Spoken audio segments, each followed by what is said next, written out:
आप सभी को राधे राधे, जय श्री कृष्ण। मैं सूर्यकांत द्विवेदी कैवल्य ग्रुप की ओर से आप सभी लोगों का एक बार पुनः से हार्दिक स्वागत करता हूं।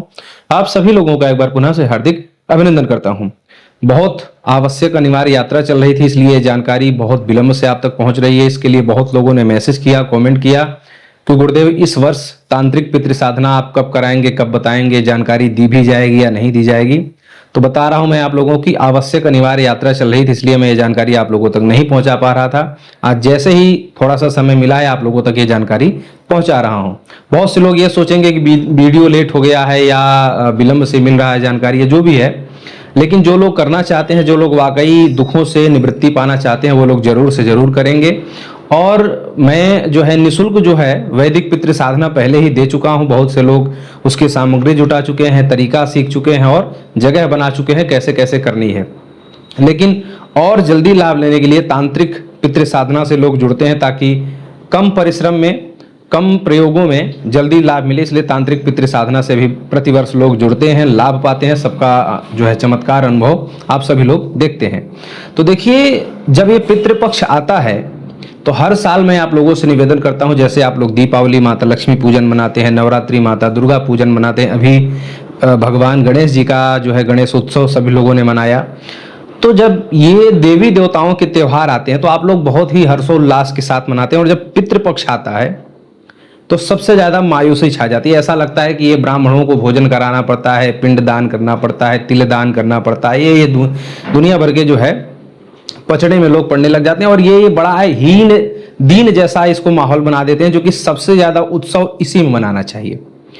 आप जो है हमारे हिंदू सनातन धर्म में सभी देवी देवता हैं, सभी देवी देवता हैं और सब उपलब्ध हैं।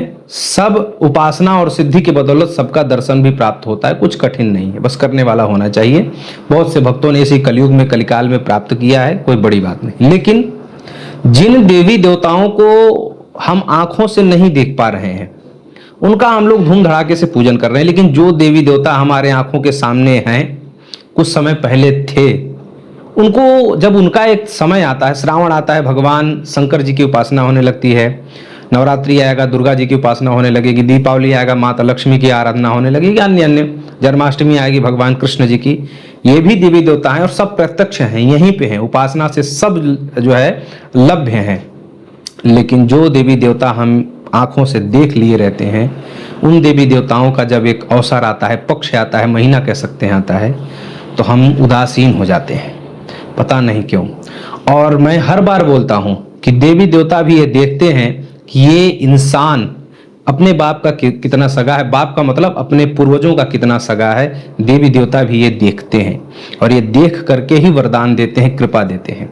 तो आप लोगों को ये समझना चाहिए कि जो ये पितृपक्ष आता है, चाहे आप वैदिक साधना करिए चाहे तांत्रिक साधना करिए, हमारा कर्म है बताना। बहुत लोगों ने मैसेज किया, इसलिए यात्रा से आते हुए थकावट न देखते हुए मैं आप लोगों को ये जानकारी दे रहा हूं।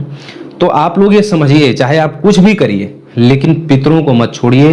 बहुत से लोग संतान न होने के कारण दुखी हैं, पढ़ाई अच्छी नहीं चल रही है, अच्छी पढ़ाई होने के बाद भी नौकरी नहीं, बीमारी तमाम प्रकार की घेरे पड़ी है, कर्ज से परेशान है, दुकान व्यापार वगैरह नहीं चल रहा है, नौकरियां नहीं मिल रही हैं, बेरोजगारी छाई पड़ी है, तमाम प्रकार के विविध यातनाओं से जो है पीड़ित हैं। तो मैं हर बार ये कहता हूँ, बहुत लोग साधना कर रहे हैं, सफल नहीं हो रहे हैं, मंत्र का प्रयोग कर रहे हैं, सफल नहीं होता है।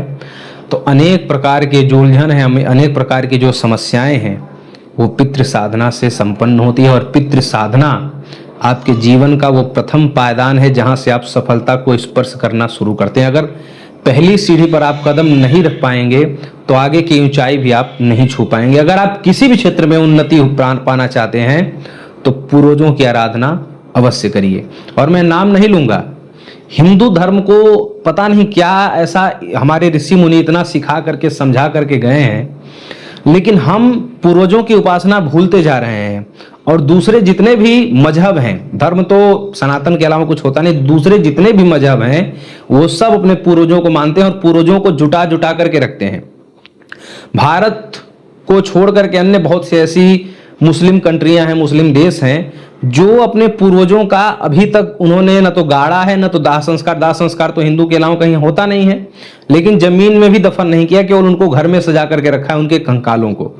पूर्वजों से लोग इतना प्रेम करते हैं, इसलिए बहुत सारे लोग तरक्की को प्राप्त करते हैं। तो हमारे यहाँ ये परंपरा नहीं है।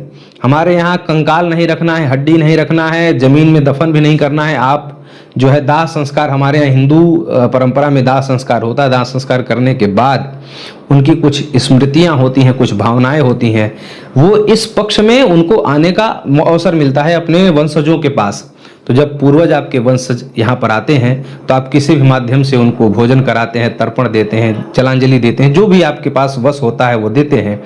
लेकिन उसके बाद भी बहुत से पितर ऐसे हैं जो आ भी नहीं पाते, जो है दुर्योनियों को प्राप्त हो गए हैं। उनको आप इन साधनाओं के माध्यम से, इन वैदिक या तांत्रिक कर्मों के माध्यम से उनको मुक्त भी कर सकते हैं। और एक चीज और आपको बताऊं कि जब तक हमारे गुरुजी बताते हैं, माता मातंगी धाम वाले, कि पितर जब तक पितर हैं तब तक उदासीन है, मतलब ना तो अच्छा फल देने में बाध्य है, ना तो बुरा फल, आशीर्वाद दे सकते हैं। लेकिन जब पितर देव बन जाते हैं, देव श्रेणी में जब पितर जाने लगते हैं, आपके पितर जब देव श्रेणी में चले जाते हैं तो आपके ऊपर अतिशय कृपा होती है। तो साधना के बल पर ये सारी चीजें संभव हैं। तो पितृ साधना से आप लोग जुड़िए। जो लोग जुड़ना चाहते हैं, ये नंबर है, इस पर मैसेज करेंगे। जो इसकी सेवा राशि अब की वर्ष रखी गई है, बहुत ही कम कर दी गई है, केवल 3131 इसकी सेवा राशि है। आप लोग जल्द से जल्द सीख लीजिए। और हर कोई कर सकता है, छोटे से छोटा, बड़े से बड़ा, घर का महिला पुरुष कोई भी इस साधना को कर सकता है। बड़े ही सरल और सौम्य तरीके से सिखाई गई है। मंत्र सावर है और 1 या 1.5 घंटा अगर आप इसको जो है 7 तारीख को तो चंद्र ग्रहण लग रहा है, 8 तारीख से आप इस साधना को करेंगे। 14 दिन की ये साधना रहेगी आपकी। साधना आप कर लीजिए। जितनी भी चीजें आप दूसरों से सुनाने जाते हैं, दूसरों से अपना दुख बांटने जाते हैं, आप ये साधना कर लीजिए। हमें इतना विश्वास है इस साधना के ऊपर कि इस साधना करने के बाद फिर आपको किसी से अपना दुख बांटने की और कहने की जरूरत ही नहीं पड़ेगी। आपका दुख स्वतः ही दूर हो जाएगा। ये प्रैक्टिकल करके देखिए। चमत्कार जिन लोगों ने देखा उनका अनुभव भी आप चैनल पर जा करके पढ़ सकते हैं। राधे राधे।